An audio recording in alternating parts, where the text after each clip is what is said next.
Hello और इस चर्चा में आपका स्वागत है। अगर किसी को या उनके किसी प्रियजनों को स्कोलियोसिस है तो अक्सर ये सवाल मन में आता है ना कि भाई घर पर ऐसा क्या किया जा सकता है जिससे रीढ़ की हड्डी को थोड़ा सहारा मिले और पोस्चर बेहतर हो। तो आज हम इसी सवाल का जवाब ढूंढेंगे और कुछ बहुत ही असरदार एक्सरसाइज के बारे में बात करेंगे। तो सवाल यही है कि क्या कुछ आसान टारगेटेड एक्सरसाइज वाकई में रीढ़ की हड्डी के इस कर्व को मैनेज करने में मदद कर सकती हैं? तो इसका जवाब है हाँ, बिल्कुल कर सकती हैं।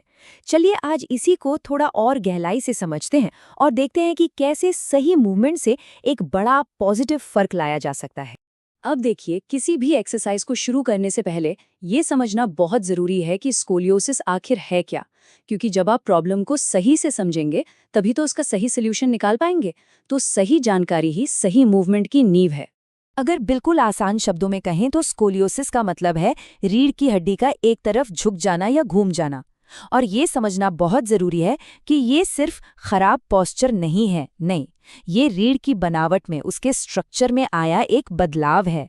और इसीलिए हमारी एक्सरसाइज का मकसद इसी बदली हुई बनावट को सपोर्ट देना होगा। चलिए तो अब बात करते हैं हमारे पहले सेट की एक्सरसाइज की। यहाँ हमारा लक्ष्य है रीढ़ की हड्डी के चारों ओर मसल्स का एक मजबूत नेचुरल कवच बनाना, एक ऐसा सपोर्ट सिस्टम जो उसे स्थिरता दे, उसे सहारा दे। पहली एक्सरसाइज है बर्ड डॉग। जैसा कि दिख रहा है, जब एक हाथ और उसके उल्टा वाला पैर उठता है तो पेट के मसल्स को यानी कोर को, रीढ़ की हड्डी को सीधा और स्थिर रखने के लिए जबरदस्त काम करना पड़ता है। ये बैलेंस और स्टेबिलिटी बनाने के लिए एक बेहतरीन मूवमेंट है जो स्कोलियोसिस में बहुत ही जरूरी है। अच्छा, अब आते हैं साइड प्लैंक पर। ये एक्सरसाइज सीधे आपके कोर के साइड वाले मसल्स पर काम करती है, जिन्हें ऑब्लिक्स भी कहते हैं। अब इन मसल्स को मजबूत करना इसलिए जरूरी है क्योंकि ये रीढ़ को साइड से सपोर्ट देने में मदद करती हैं, ठीक उसी जगह जहां स्कोलियोसिस का कर्व होता है। बाइसिकल क्रंचेस एक बहुत ही डायनामिक मूवमेंट है। ये पेट के लगभग सभी मसल्स को एक साथ काम करने पर मजबूर कर देता है। इससे सिर्फ ताकत ही नहीं बनती बल्कि शरीर का कोऑर्डिनेशन भी बेहतर होता है, जिससे बैलेंस और पोस्चर कंट्रोल में सुधार आता है। और हमारी कोर सीरीज की आखिरी एक्सरसाइज ब्रिज पोज, ये ग्लूट्स यानी हिप्स के मसल्स को एक्टिवेट करके पीठ के निचले हिस्से को सपोर्ट देता है। याद रखिए, मजबूत ग्लूट्स का मतलब है एक स्टेबल पेल्विस, और जब पेल्विस स्टेबल होता है ना, तो रीढ़ की हड्डी पर पड़ने वाला तनाव अपने आप कम हो जाता है। तो एक बार जब कोर की नींव मजबूत हो गई तो अगला लॉजिकल स्टेप क्या है? वो है लचीलापन बढ़ाना, क्योंकि ताकत और लचीलेपन का कॉम्बिनेशन ही सही संतुलन बनाता है। चलिए अब हम एक्सरसाइज के दूसरे ग्रुप पर चलते हैं। इनका मेन फोकस है रीढ़ की हड्डी में मूवमेंट की आज़ादी लाना और उस जकड़न को कम करना जिससे अक्सर जो तकलीफ होती है उसमें राहत मिल सके। शुरुआत करते हैं कैट काउ स्ट्रेच से। इसको आप अपनी रीढ़ की हड्डी के लिए एक तरह का वार्म अप समझ सकते हैं। सोचिए कि आप अपनी रीढ़ की हर एक हड्डी को धीरे धीरे एक एक करके गोल कर रहे हैं और फिर उसे नीचे की तरफ मोड़ रहे हैं। ये एक बहुत ही जेंटल पर बहुत असरदार मूवमेंट है। चाइल्ड्स पोज एक बहुत ही आरामदायक मुद्रा है जो पीठ को धीरे से लंबा करने और स्ट्रेच करने में मदद करती है।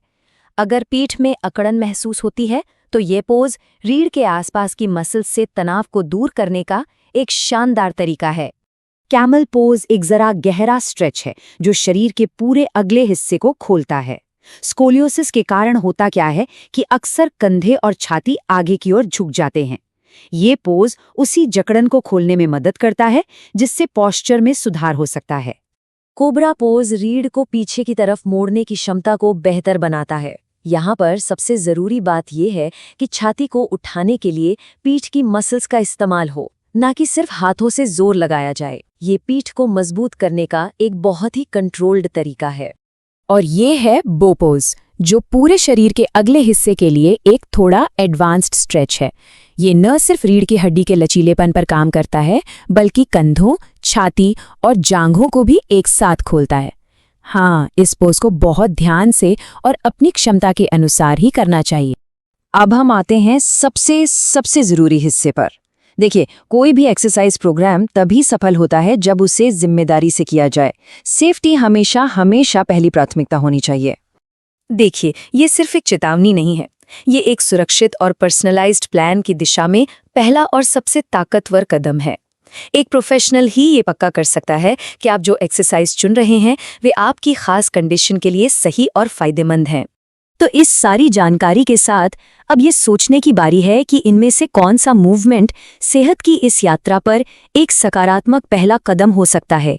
याद रखिए, शुरुआत चाहे कितनी भी छोटी क्यों ना हो, सही दिशा में उठाया गया हर कदम मायने रखता है।